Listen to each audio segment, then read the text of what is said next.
Hello, 你们这块蒙古服都了，明了吧？今天，这喏，这边的面的嘛，是干的那个话表妹，这喏表妹讲了，1920的不得了，讲没去吧的，喏，这1920的要个，这喏都跟人家都不嘛，不老是搞点用嘛来说那个，南昌比较东大违反比较东大这个喏，1920的，然后跟人家的，朋友呢，我之间的嘛。trong một thế ông này bắt đầu đó cái lưu nhớ đấy, tập bom tụ, data khai cái lưu nhớ là tập bom tụ đấy cái trong data khai cái lưu nhớ là canh quay đấy, nhiều canh quay đấy, tại vì mẹ, 1920 cái đó, tụ giang lúc này đấy, tại mẹ, cái đó là tụ lưu thì mẹ là tụ lưu thì nhà cái tụ lưu là nó, cứ đi sẽ lấy xe là bằng cái thằng xe không mà tụ cái này chạy lại đấy, thì vô chi trong mà nó vô chi trong sự là phong thì vô chi này vào nó vô chi này phong trong mà tụ chạy lại đấy, 1920 cô này chạy lại đấy, 1920 cô này chạy lại đấy, chỉ mà đi trong như thế trong tụ gió đấy, trong như thế trong tụ gió đấy chỉ mà nó tụ là lâu mẹ trong tụ gió đâu nó, lâu mẹ trong tụ gió đó, chỉ ta cần gì tụ gì đó, chỉ ta cần gió ra thì cái đó mình chạy vô nó canh quay đấy, không gì thì là canh quay đấy, tại vì mẹ 1920 trở lại đấy sẽ ra khó à, cho nên chúng tôi tây ra nào đó, thì ví dụ rồi cái quay đấy chỉ mà 1920 là bị lụt gió lên đấy,အခုမင်းတို့ငါပြောတဲ့ဟာတွေကိုမင်းတို့ကန့်ကွက်တယ်နော်တကယ်လို့နော်မင်းတို့ကန့်ကွက်တယ်တဲ့တကယ်လို့ငါကတနာတွေနဲ့လာလို့ရှိရင်မင်းတို့ဘယ်လိုလုပ်မလဲတဲ့သူပြောတဲ့ပုံစံကသူကအာနာဆင်းပေါ့နော်ဒီတကယ်လို့တနာတွေနဲ့ယူလာမယ်ဆိုရင်မင်းတို့ရွာသားတွေမင်းတို့ဒေတာခန်းကြီးဘယ်မှာသွားမလဲတဲ့ဒေတာခန်းရွာသားတွေကတော့ပြေးမှာပေါ့တဲ့သူတို့အလိုပြောသူတို့မှတနာမှမရှိပဲမဟုတ်လား1920နော်ဒီလောက်တော့ကောက်ချင်းရုပ်มาแล้วเนาะဘယ်သူကသူ့ကိုဝန်ကြီးချုပ်တင်တာလဲတော့ကျွန်တော်မသိဘူးနော်ဒီတော့1920ပြောလေးတယ်နော်1920ဘယ်လိုပြောလဲတဲ့နော်1920ပြောတယ်တဲ့မင်းတို့ကရင်လူမျိုးတွေကတဲ့ပညာမတတ်တဲ့အတွက်ကြောင့်သူများနိုင်ငံမှာအလုပ်သွားလုပ်ရတာပဲဖြစ်ပါတယ်1920ကိုကျွန်တော်ပြောမယ်နော်အခုသူများနိုင်ငံမှာကြုံသွားဖြစ်တာကျွန်တော်တို့ကရင်လူမျိုးတမျိုးလည်းမဟုတ်ပါဘူးတိုင်းရင်းသားအကုန်လုံးပဲတိုင်းသားအကုန်လုံးသူများနိုင်ငံမှာအလုပ်သွားလုပ်ရတာပဲဖြစ်ပါတယ်နော်။ဘာကြောင့်သူများနိုင်ငံမှာအလုပ်သွားလုပ်ရတာလဲကျွန်တော်တို့တိုင်းသားလူမျိုးတွေကနော်။ပညာမတတ်လို့အလုပ်သွားလုပ်ရတာမဟုတ်ဘူးနော်။1920အဖေတိုင်းဆွေမကောင်းတဲ့အတွက်ကြောင့်နော်1920အဖေတိုင်းဆွေအုပ်ချုပ်နေတာနော်အာနာရှင်စနစ်အုပ်ချုပ်နေတဲ့အတွက်ကြောင့်ကျွန်တော်တို့တိုင်းသားအားလုံးမှာသူများနိုင်ငံမှာအလုပ်သွားလုပ်ရတာပဲဖြစ်ပါတယ်နော်။ပညာမတတ်လို့မဟုတ်ပါဘူးနော်။ပြီးတော့နော်1920ပြောတယ်ပညာမတတ်လို့သူများနိုင်ငံမှာအလုပ်သွားလုပ်ရတယ်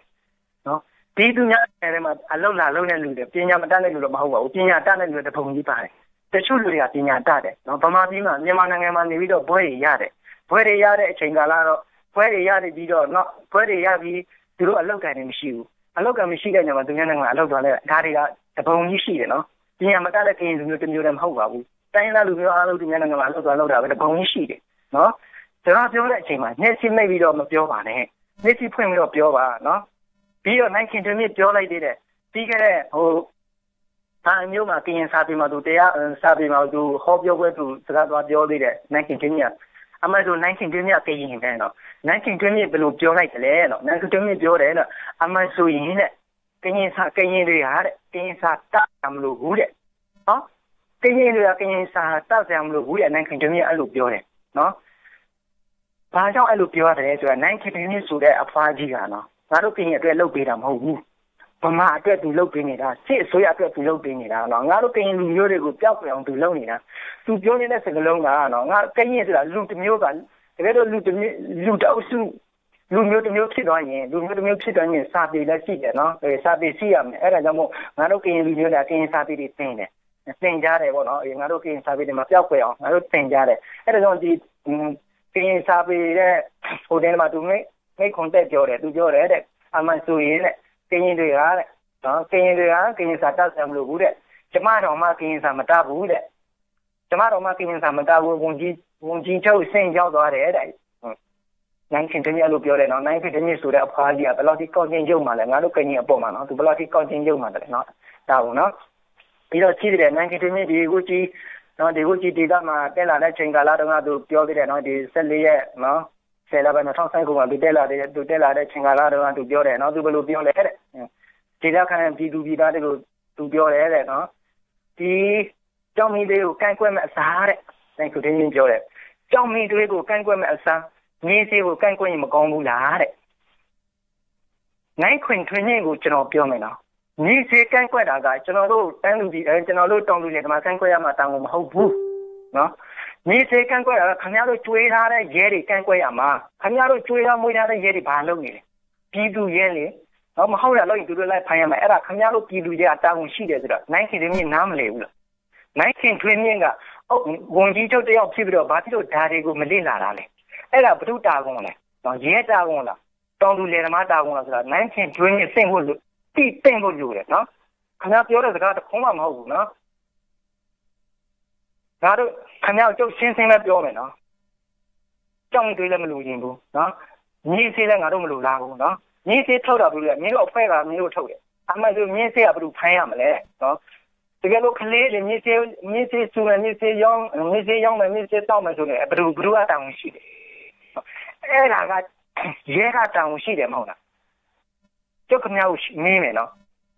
နိုင်ခင်တည်းကခင်ဗျားကဝန်ကြီးချုပ်လားဒါမှမဟုတ်ဝန်ကြီးကျုံးလားလို့ခင်ဗျားကျွန်တော်ခင်ဗျားကိုမင်းမယ်နော်ခင်ဗျားအဆင့်ကဝန်ကြီးချုပ်လားဒါမှမဟုတ်ဝန်ကြီးကျုံးလားလို့နော်ခင်ဗျားပြောတဲ့စကားတော့ခုံးမှမဟုတ်ဘူးနော်ခင်ဗျားအတွက်ပဲနော်ခင်ဗျားစဉ်းစားကြည့်လေမြေစင်းနဲ့ပတ်သက်လာရင်အဲ့ဒါရဲတွေကဖိုင်းရမှာတောင်သူလယ်သမားနဲ့ဘာမှမဆိုင်ဘူးငါတို့ကနော်ငါတို့တောင်သူလယ်သမားတွေကနော်ငါတို့ဒေတာခံပြည်သူပြည်သားတွေကနော်ငါတို့ဒေတာခံကြွားသားတွေကနော်မြေစင်းလည်းကန့်ကွက်တယ်နော်မြေစင်းလည်းကန့်ကွက်တယ်ပြီးတော့ကြောက်မီတွေလည်းကန့်ကွက်တယ်ဒီနှစ်ခုကတစ်ခုမှမလိုအပ်ဘူးနော်ကြားလာနိုင်ခင်ခင်မြင့်နော်ခမရတော်ရုံမာတယ်နော်ခမရတကယ်ကိုရုံမာလားကရင်လူမျိုးဖြစ်ပြီးတော့ကရင်စကားပြောမတတ်ဘူးနော်ကရင်ဝန်ကြီးချုပ်ဖြစ်ပြီးတော့ကရင်ပြည်နယ်မှာနေပြီးတော့ကရင်ဝန်ကြီးချုပ်ဖြစ်တယ်ပြီးတော့ကရင်စကားလည်းပြောမတတ်ဘူးခမရဘာကောင်လဲဟာခမရလူကဟုတ်လေရလားနိုင်ခင်ခင်မြင့်နော်ခမရအခုလုံနေတဲ့အလုပ်တွေအဲ့ဒါအတ္တမခမရဘယ်လိုပြောမလဲအဲ့အတ္တမသူများဥစ္စာကိုခမရလူယူနေတယ်ဟာနိုင်ခင်တွင်းကျွန်တော်မေးမယ်နော်နိုင်ခင်တွင်းမြင့်ကဘာလူမျိုးလဲကင်လူမျိုးပြီးတော့နိုင်ခင်ကဘာကိုကိုးကွယ်နေတာလဲအခုနိုင်ခင်တွင်းမြင့်ကိုးကွယ်နေမှာကဗုဒ္ဓကိုကိုးကွယ်နေတာမဟုတ်ဘူးလားဗုဒ္ဓဆိုတာကနိုင်ခင်တွင်းမြင့်ညညဖျားမရှိခိုးဘူးလား၅ပါးသီလအတိတ်ပဲနားမလည်ဘူးလား10ပါးသီလအတိတ်ပဲနားမလည်ဘူးလားဒီ၅ပါးသီလအတိတ်ပဲနားမလည်ကျွန်တော်ကခမရောက်ကိုတပါးသီလပဲနော်ဆိုပြီးမယ်နော်အဒိဏဒါနဝေရမဏိတိတ်ခံမတာသမာဓိယမိခမနားလေလားအဒိဏဒါကြီးအစင်မပေးတော့သူတစ်ပါးအောက်စာကိုခိုးယူလေးစီပြီးဟောတိဖြစ်ပြီးနော်ခိုးယူတာနဲ့လူယူတာနဲ့သူများမကြိုက်တာနဲ့အဲ့ဒါတူတူပဲတလိုင်းနေပဲနော်အခုနေအဒိဏဒါနကိုခမများကြော်သွားတယ်နော်အဒိဏဒါနခမများဘယ်လိုပြောရမလဲခမများခရီးမဆိုင်ဘူးနော်ခမများကတနာရှိတယ်ဆိုတော့ခမများယောက်ျားတနာရှိတယ်ဆိုတော့ခမများအဖွဲ့အစည်းတနာရှိတယ်ဆိုတော့ဒီအဒိဏဒါနကခမများခရီးမဆိုင်ဘူးနော်အဲ့ဒါမျိုးခမများမင်းတို့ဗုဒ္ဓဘာသာနဲ့ခမများတို့ပြောတဲ့ဗုဒ္ဓဘာသာဘာညာဗုဒ္ဓဘာသာဘာညာတော့ဘာလို့ဗုဒ္ဓဘာသာဘောရမတ်ဆောဘုရားရဲ့ဟောတာရဲ့ညွှန်ကြားထားတဲ့ပုံစံသုံးတာကိုဘာလို့ခင်ဗျားတို့မလိုက်နိုင်ရတာလဲနော်အဒိဏဒါနရဲ့ကခင်ဗျားသိချာပြန်သိနေတာနော်အဒိဏဒါနဝေရမဏိတိခံမလားတမန်ဒီယမိအဒိဏဒါကြီးအချင်းမပြေတော့ဒီဘာဥစ္စာကိုခွေးလေးစီပြီးဟောသိဖြစ်အဲ့ဒါအနဲ့အပါလေးအနဲ့ရှိတယ်အဲ့ဒါဖုန်ကြီးရဲ့စာနော်ခင်ဗျားသိချာစဉ်းစားနော်ခင်ထွေးမြင့်နိုင်ခင်ထွေးမြင့်လို့ခေါ်တော့ခင်ဗျားမခင်ထွေးမြင့်လို့ခေါ်တော့မယ်ဘာဖြစ်လို့ဆိုတော့နိုင်ခင်ထွေးမြင့်ခေါ်ရင်ငါတို့ကရင်လူမျိုးနဲ့စိတ်ခါကြတယ်နော်ခင်ဗျားပြောတဲ့ငါတို့ကရင်ဒေသမှာငြိမ်းချမ်းရေးရပြီးဘာညာတဲ့ငြိမ်းချမ်းရေးရထိနိုင်လားဘယ်မှာလဲငြိမ်းချမ်းရေးအခုမဲ့တော့ဒေသမှာပုံးနေတကြူကြာနဲ့နော်ကြီးကန်းနေတနေ့ကုန်ပေါင်းနေတယ်အဲ့ဒါပေါ့လေခင်ဗျားတို့ငြိမ်းချမ်းရေးနော်အဲ့ဒါကြောင့်မို့တိုင်းသားတို့အားလုံးတော့နိုင်ခင်တင်းမြင့်ဆိုတဲ့အဖွားကြီးကငါတို့ကရင်ပေါ်မှာ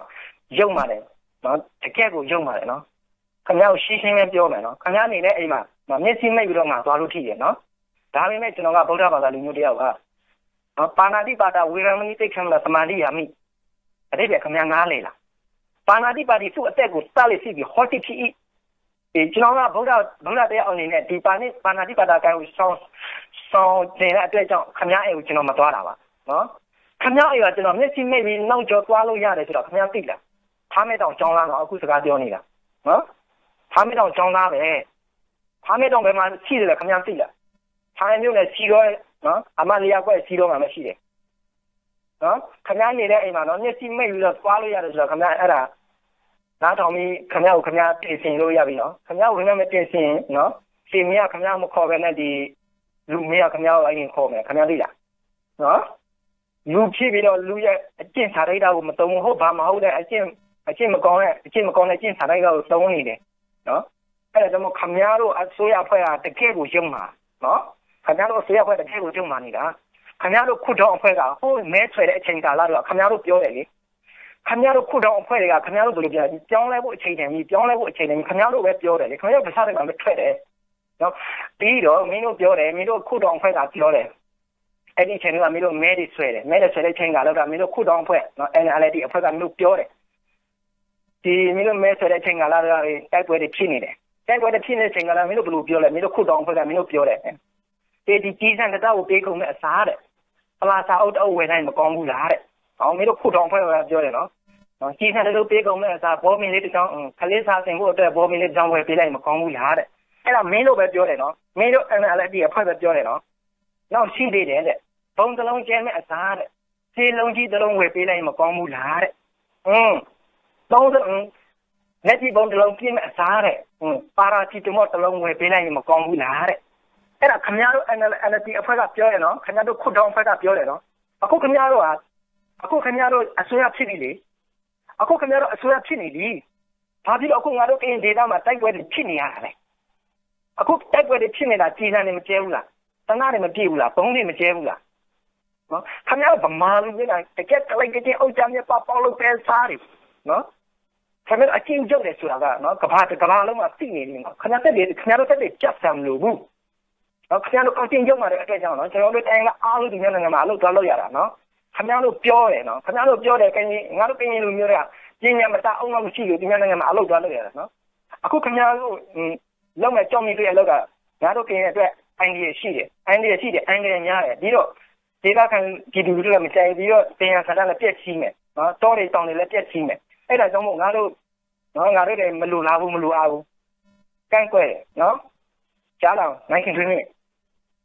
င်းတို့အစိုးရနည်းနည်းမှမကောင်းတော့အပြောနဲ့အဲ့လိုကတခြားဆိုတာတလွဲအလွဲသုံးသားနော်ငါတို့ဘာညာဟိုတော်ဒီပြောတော့ဆုံးတော့တေချာစဉ်းစားနိုင်ခင်တွင်းနော်ခုနခမကိုပြောနေပြီနော်ခမအိမ်မှာမျက်စိမိတ်ပြီးတော့တွားလို့ရတယ်ဆိုတာခမတော့တေချာနားတော့နော်အခုဖြစ်လူရနော်အရင်တော့လူမဟုတ်တော့ဘူးနော်ခမဖိုင်ပါနေပြီးတော့ခမဟိုဒီခမစိတ်နဲ့တွားလို့မတောက်တွားလို့မထီးဘူးအဲ့လိုမထင်နဲ့နော်လူကောင်းလည်းရှိတယ်လူဆိုးလည်းရှိတယ်လူဆိုးလည်းရှိတယ်လူကောင်းလည်းရှိတယ်နော်ဆိုးတဲ့လူလည်းရှိတယ်ကောင်းလည်းခမတို့လိုပေါ့ကွာခမလူဆိုးပေါ့ကွာငါတို့ကလူကောင်းကဒါပေမဲ့ငါတို့လူဆိုးအဖို့စားလို့နေလွယ်လွယ်လေးပဲလူဆိုးတယောက်စားလို့ရင်လွယ်လွယ်လေးပဲနော်အခုကပြောလို့ရတော့ဆိုသဘောပေါက်နော်